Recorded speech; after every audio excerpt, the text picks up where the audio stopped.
Hello, everyone, and welcome. My name is Caroline McGraw from A Wish Come Clear, and today I would like to talk to you about when you're scared to try, remember this. And I'm a little bit nervous today because I typically have a post all written out before I go live on Facebook. I typically have a script to follow. And today I'm trying something a little bit different, and I don't. I just want to tell you a story that will become a blog post. So consider this the rough draft. So this is something that happened earlier this week. It was Halloween, and I had asked my friend and her 2-year-old to come over and do some trick or treating because we live on a street that's kind of off the beaten path for trick or treaters. So I had the candy all ready, and I was looking forward to them coming over to visit. And around 6 o'clock, they rang the doorbell, and I rushed down the stairs. I was super excited. And I should preface this by saying there's a reason I was so jazzed about this. So, this was really the first time in my adult life that I had handed out candy to trick or treaters. I know that sounds kind of crazy. I'm 32. It's like, how did I miss this? But it's a longer story. And the overall gist of it is that the church I grew up in believed that Halloween was the devil's holiday, it was evil, we weren't allowed to celebrate it. So I grew up with a lot of religious taboos around Halloween. And then as I grew up as an adult, I've obviously had to question those, but also we've been in flux. We've moved a bunch of times. We've lived in neighborhoods where it wasn't really conducive to trick or treating. So, all of that to say, I got to 32 without having handed out candy to kids on Halloween. And so, my friend and her son came to the door, and he was so cute. Oh my goodness, you guys. He was dressed in a very hungry caterpillar costume with little pom poms on his back, and just this look of sweet, earnest expectation on his face. And my friend sort of whispered to me, this is his first trick or treating. Like, he's never done this before. And I just went, oh my goodness, I get to be the first house that this child ever trick or treats at.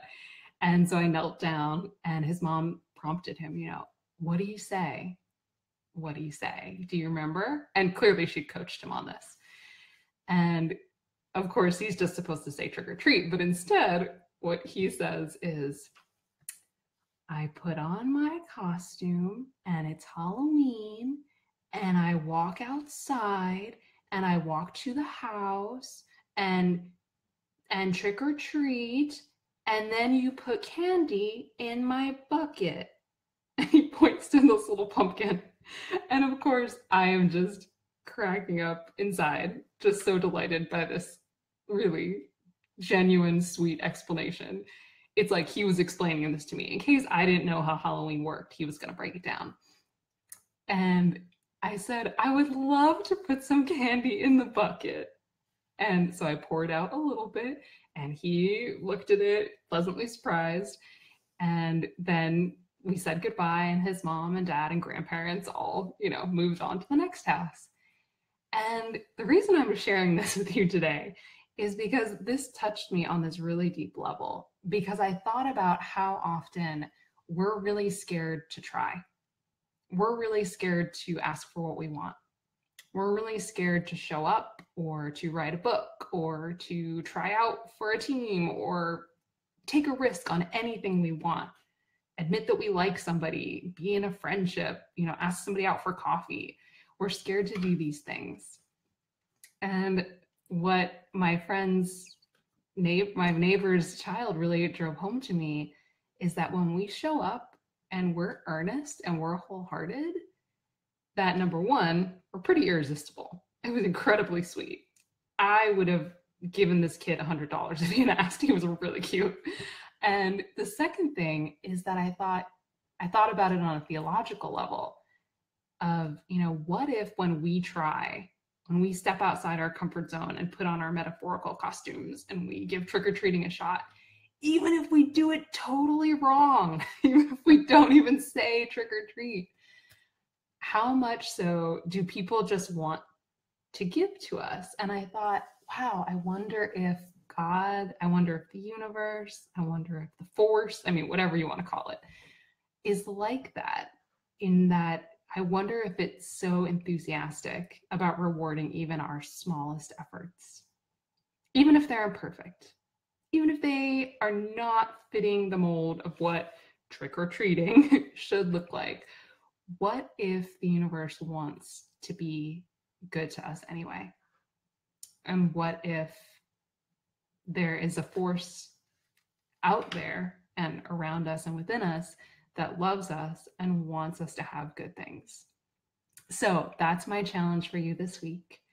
Whatever it is that you are dreaming about and hoping for, I would like to encourage you to take a step toward it, even if you feel like you're not prepared and you don't know what you're doing and you're scared. You can ask for help. That's another thing, obviously. This child did not show up on my porch by himself. He had a whole support team with him. He had help. And you can ask for help and you can show up and you can give it a shot and see what happens. Because I know as I was watching this child, I was touched, I was impressed, I was moved to give probably more candy than was healthy for the young child for his bucket.